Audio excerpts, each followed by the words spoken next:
Hi folks, Canadian Prepper here.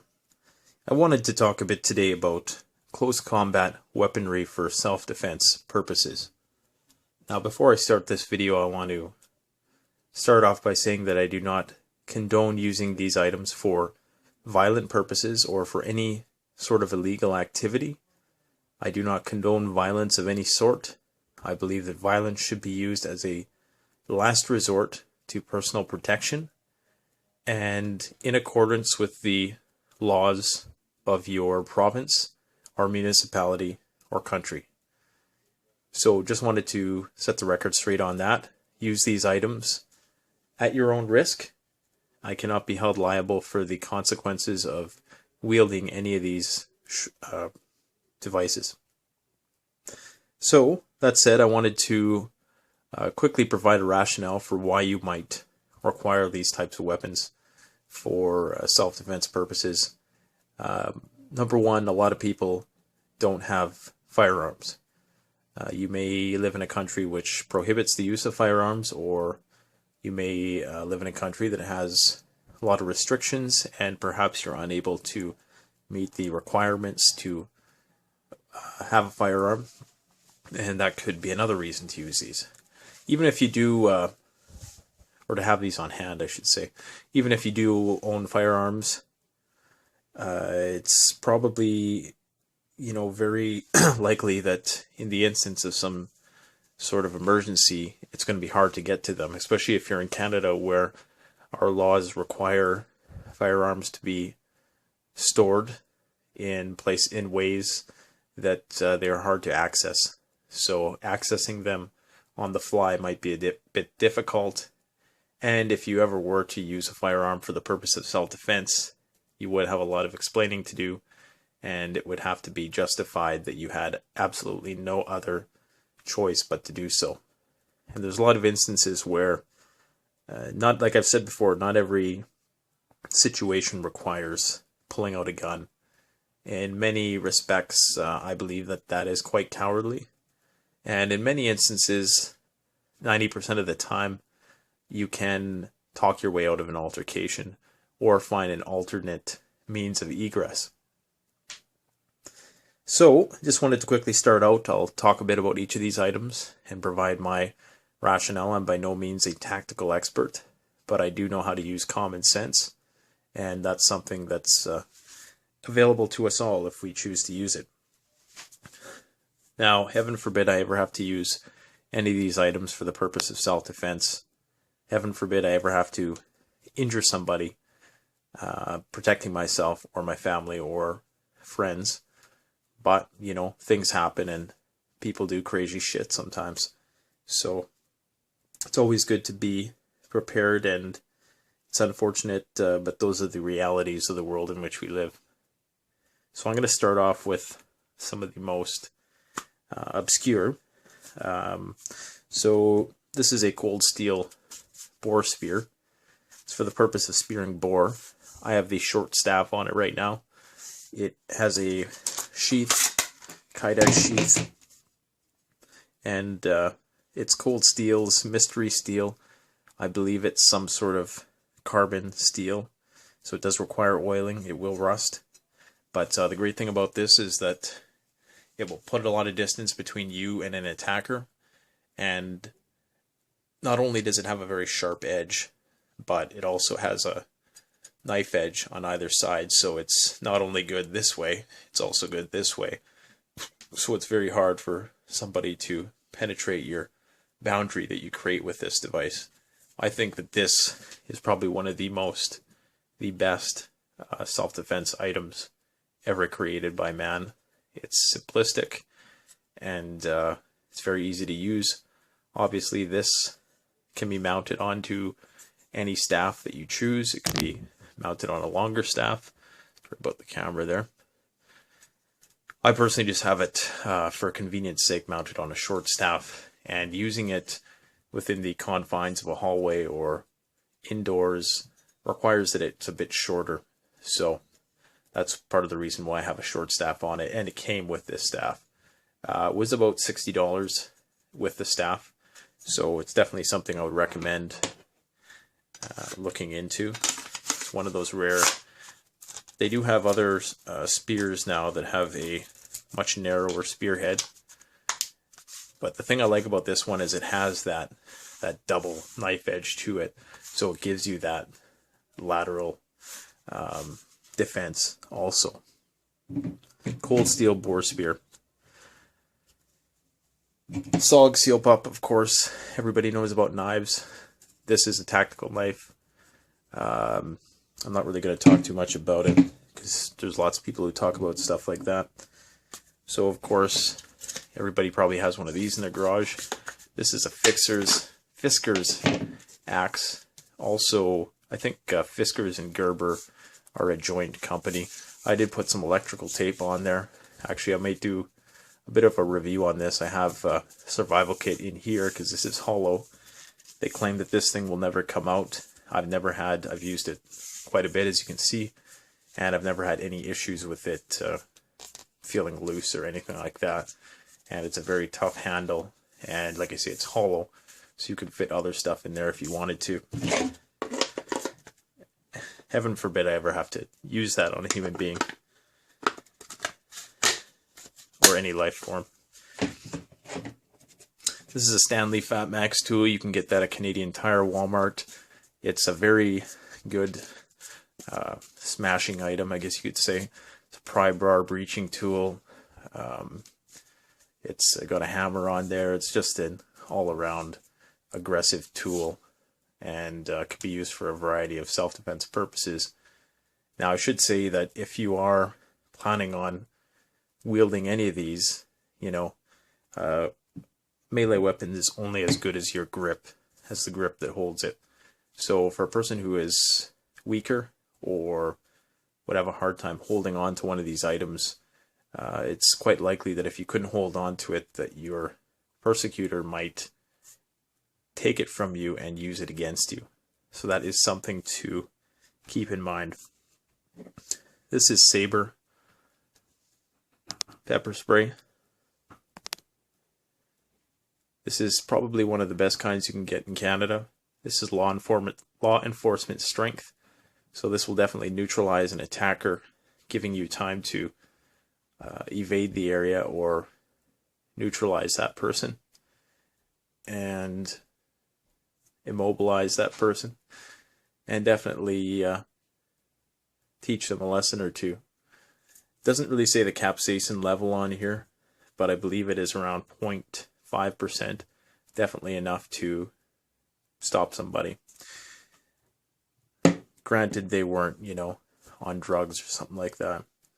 Now, if things got really bad and all you had was your fists, you could always wrap your hands and then just go Rambo style.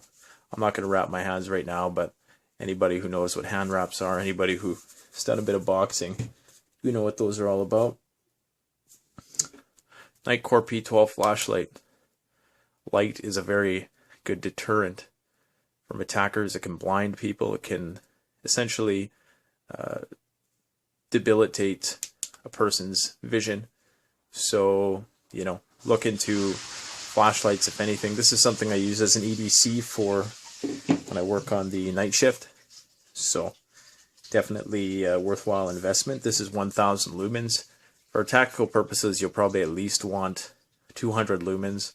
200 lumens is more than enough to temporarily blind somebody.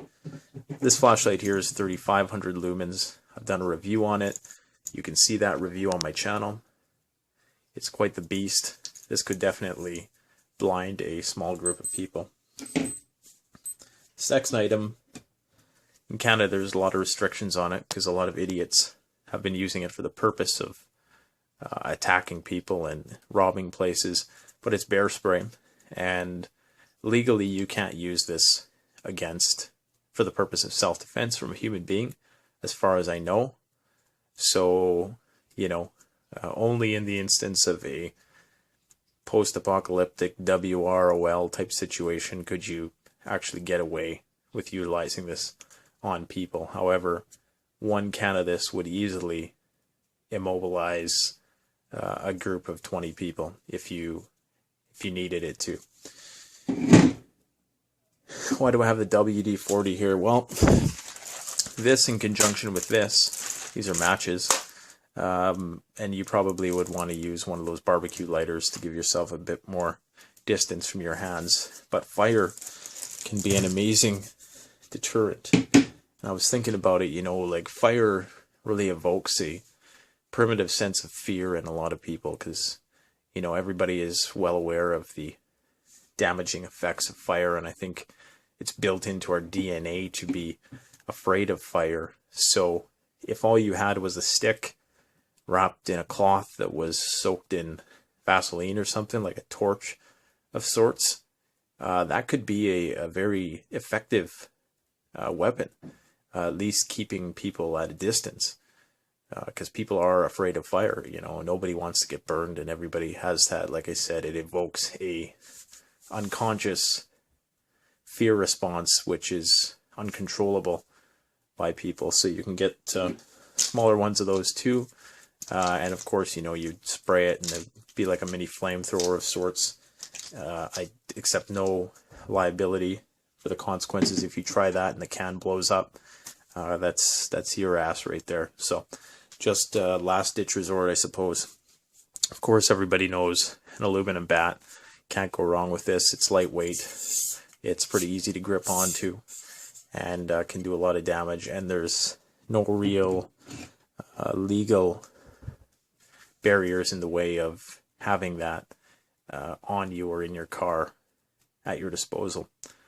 Now this is a horn. I'm not going to honk it because there are people sleeping nearby, so it's pardon the duct tape and stuff like that. I've had it strapped to packs when I've gone hiking before, because it is a good bear deterrent or signaling device, but it's so loud that it actually would definitely scare somebody temporarily and would cause some confusion in the very least. So it's definitely a interesting option. This is a bear banger. The round I have in here right now is a bear banger round. So what happens is you pull this back, release it. This thing shoots out at a fairly fast speed. If you shot that at somebody, it would probably hurt. Probably wouldn't. It definitely wouldn't penetrate or anything like that.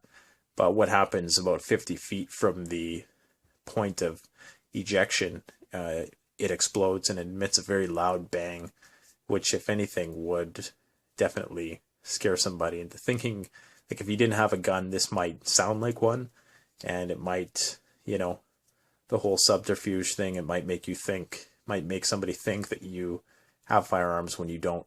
So it could be a good preventative measure against any attacker.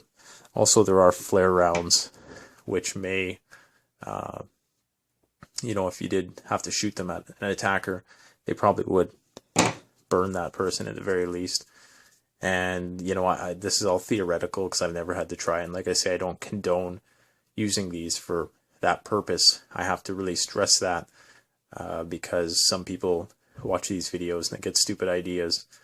But this is primarily used as a bear deterrent. So it is a wildlife deterrent. So try to use it just for that reason. But, you know, in such case that you had no other option and you were being attacked by human beings in some sort of grid down WROL situation, this may come in handy. You know, you'd be surprised what something like that might be able to accomplish. Don't underestimate it. This is a cold steel shovel. The best $30 you'll ever spend. The sheath, the shaft is wrapped in electrical tape. Makes for a much better grip than the wooden shaft. Just the same way as the cold steel bore spear has a removable shaft, this one is also removable.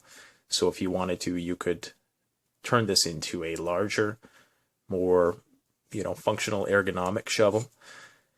The thing I like about this is that, well, for one, it's lightweight. It's about maybe 2.5 pounds, and it's got very sharp edges, and so you could use it as a hatchet.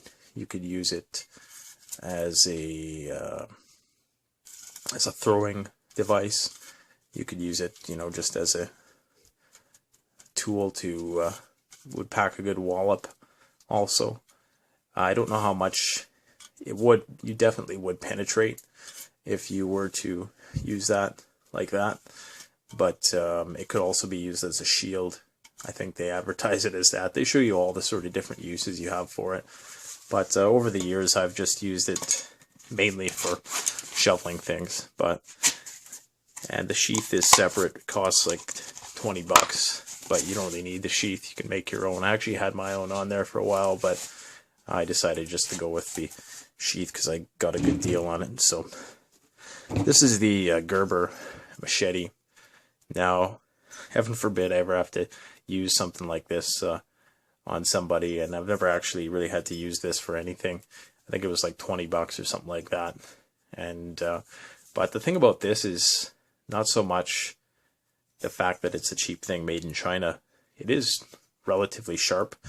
Even the saw end is reasonably sharp, but it looks menacing, you know. I mean, it's something you would, you know, that would definitely evoke fear in the eyes of your persecutor. So something to consider, you know. I think sometimes the look of an item is just as important as the functionality of it in terms of deterring an attack. So something like this could be, you know, could be quite useful in a WR situation, and it is quite cheap and inexpensive. Now, for all of these things, gloves might come in handy. I personally like these Dakota grippets, and they have really good grip to them, and allows you to really retain whatever object you're holding on to, and you won't scrape up your hands if you're getting in a scuffle and you're on the ground or something like that. What else? Last but not least, bolt cutters. So these bolt cutters are obviously primarily for the purpose of, you know, getting into places. Nothing illegal, of course. But, you know, it's a very hard, blunt object. It could definitely, there's not a lot of leverage here necessarily to hold it. But if you could find a way to, you know, maybe just wrap some tape around there, it could definitely be a weapon of sorts. And it has obviously a variety of other functions as well. So, something to consider. I also had a hatchet, Gerber hatchet / tomahawk thing, which would potentially be useful also. It actually is very similar to the Pfister's axe, only there's a knife that sticks in the handle. I don't really use it too often, but I have used it on camping trips in the past. So I hope these ideas were useful to you, and let me know what you think about this stuff, and perhaps this helped you out if you're in a place that restricts the use of firearms or other personal protective equipment. Don't be afraid to like, comment, subscribe, and by all means, leave your thoughts. And if you want to share, that'd be great too. Canadian Prepper out.